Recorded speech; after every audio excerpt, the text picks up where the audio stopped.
Bonjour, c'est Bertrand de la chaîne Investir sur le long terme. Alors, on se retrouve sur une nouvelle vidéo consacrée au portefeuille PEA-PME.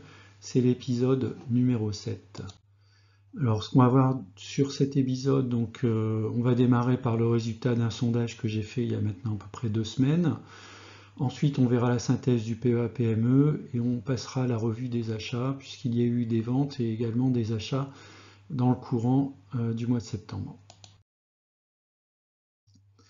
On démarre avec l'avertissement. Je ne suis pas conseiller financier. Cette vidéo n'a pas pour but de vous proposer un placement financier ou un quelconque conseil d'achat, mais uniquement un but pédagogique et de partage. Vous restez responsable de vos investissements.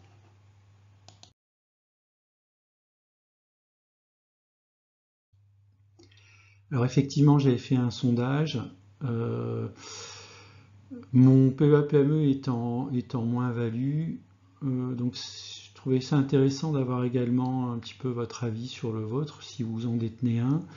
Donc la question c'est, vous possédez un PME et celui-ci est en plus-value en moins-value, ou vous n'avez pas de PME. Donc 50% d'entre vous, de 144 votes, donc 120 personnes ont répondu je n'ai pas de PME, de PEA-PME. Et puis à peu près moite-moite pour ceux qui ont un PEA-PME, à peu près la moitié en moins-value, la moitié en plus-value. À titre perso, donc je fais partie de la moitié qui est en moins-value. Bravo pour ceux qui sont en plus-value. Je pense que c'est le marché des mid et small cap, c'est un marché assez difficile.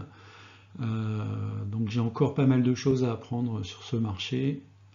J'ai ouvert mon PEA-PME en fin d'année 2022, donc il y a un peu moins d'un an d'activité. Je suis toujours en recherche de la bonne formule. Alors, synthèse du PEA-PME. Donc, la situation du PEA-PME, donc j'ai investi 4200 euros. Alors, comme je l'ai dit dans une vidéo précédente, j'ai arrêté de continuer à mettre de l'argent tant que j'ai pas redressé la situation. Donc, je suis actuellement en moins-value de 689 euros. Donc, c'est une moins-value de 16,4%. Si je me compare à l'indice CAC Mid Small, qui est à moins de 34%, donc je sous-performe l'indice. Alors j'avais annoncé dans l'épisode numéro 6 donc certaines actions allaient rester dans mon PEA-PME et d'autres allaient sortir. Donc j'ai fait un petit peu le ménage de fin d'été. Donc les actions qui sont en orange, ce sont toutes les actions que j'ai vendues durant le mois de septembre. Alors, ce qui me donne donc actuellement un PEA-PME avec 3000 d'une valorisation de 3506 euros. Hein, donc, on va retrouver notre moins-value à peu près de 700 euros. Et donc, comme j'ai vendu pas mal d'actions, j'ai récupéré pas mal d'espèces, 868 euros d'espèces. Vous avez à droite donc la liste des actions qui composent mon portefeuille, donc ABC Arbitrage, Katana, Moulinvest, Word, Trigano, Vetoquinol, Virbac et Wavestone. Alors, Katana, en fait, c'est une action que j'avais sur le PEA, donc que j'ai vendue avec une plus-value. Et là, je suis revenu, mais cette fois-ci avec Katana dans le PEA-PME, une première ligne toute petite de 224 euros. Alors, revue des achats du mois, donc on va commencer par Moulinvest. Donc j'ai acheté 4 actions à 23,50 €, une toute petite ligne. Effectivement, Moulinvest est sur une zone de support que vous voyez ici donc sur le graphe tout en bas, donc qui a l'air de bien tenir. Hein. On a tapé une première fois au mois de juillet, une deuxième fois ici au mois de septembre. Donc j'en ai profité pour renforcer et baisser en fait mon PRU. J'en ai actuellement 16 avec un PRU de 31,23, donc je suis un petit peu, au-dessus de la zone de support. Donc Moulinvest au cours actuel, on a un rendement de 4,19%, c'est pas mal. Et puis moi j'ai un rendement sur PRU de 3,20%. Si on regarde au niveau de la droite de régression, donc Moulinvest, la valeur théorique est à 25 euros. Alors après l'envolée qu'on a eu autour des années 2020-2021, on a une grosse baisse sur l'année 2022, et là on revient en fait sur un prix d'une valeur théorique. Alors on peut dire ce qu'on veut en fait sur les droites de régression. Pour moi, la droite de régression me permet quand même d'avoir un point de repère en fait. La deuxième acquisition, c'est Vetoquinol, donc c'est également un achat de consolidation. Donc j'ai acheté une action à 90,50 €. On est actuellement autour d'un support qui se situe autour des 80 €. Alors j'ai 5 actions à 91 €, 450 €, c'est à peu près 10% de mon portefeuille.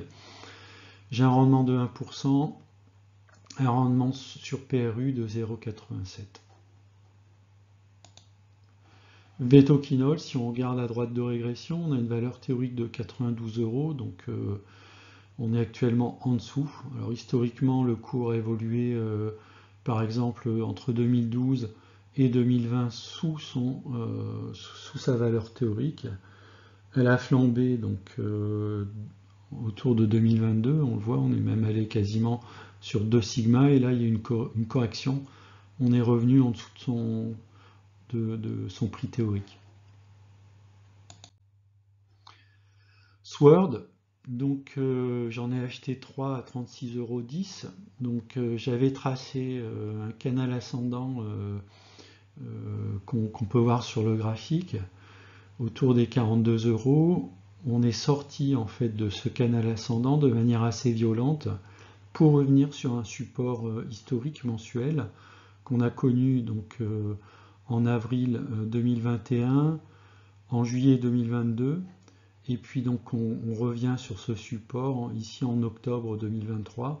Donc j'en ai profité pour renforcer, ce qui a fait baisser mon PRU à 40,50 €. J'ai 12 actions en portefeuille. Le rendement prix actuel est de 3,31% et 2,96 en fait sur mon PRU. Si on regarde la droite de régression, on est quasiment en fait sur sa valeur théorique. Donc c'est un cours qui fluctue de manière assez forte. On l'a trouvé dans les années 2007-2008 à plus de sigma.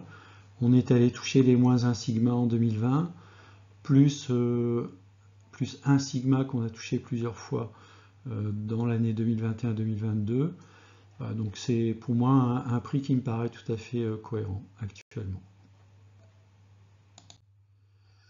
Donc Katana Group que j'ai vendu dans le cadre du PEA pour le racheter sur le PEA PME. Donc j'ai initié une première ligne, 38 actions à 6,51. On a donc un rendement de l'ordre de 2,50 sur le cours actuel, 2,30 sur mon PRU. Alors on a un support ici autour des 5,80, qui est un support hebdomadaire. On a un support un peu plus solide autour des 5, mais un petit peu en dessous des 5 €. Alors c'est pas exclu en fait que l'action retourne vers ce support majeur. Si elle sort du support, on se retrouverait au support suivant qui est relativement bas, même s'il y a un support intermédiaire autour des 4 €, mais on pourrait se retrouver en dessous des 2 €. C'est tout à fait possible. Elle y était en 2020-2021. Si on regarde la droite de régression, donc on voit que c'est une action qui a vraiment une volatilité très forte. Bon, en fait, la construction de bateaux, c'est cyclique. Donc, quand le marché porte, les constructeurs de bateaux, on peut monter très haut, même au-delà des 2 sigma. Par contre, en cas de crise, on peut retourner autour des moins 1 sigma. Donc, moins 1 sigma, on serait sur des cours très très faibles de l'ordre de 1 €. Bon, je pense que ce sera difficile quand même de les atteindre, au moins sur le moyen terme. Donc je reste quand même positif. Je pense que ça va évoluer entre plus 1 sigma et plus 2 sigma. Donc ça correspondrait à peu près globalement à 5 € et 8 €. Donc les transactions sur la période, je vous mets tout le détail. Donc les ventes, vous avez les actions que j'ai vendues et au cours de vente. Pour certaines, ça continue à baisser, pour d'autres, ça a remonté. Bon, voilà, c'est la vie, c'est comme ça.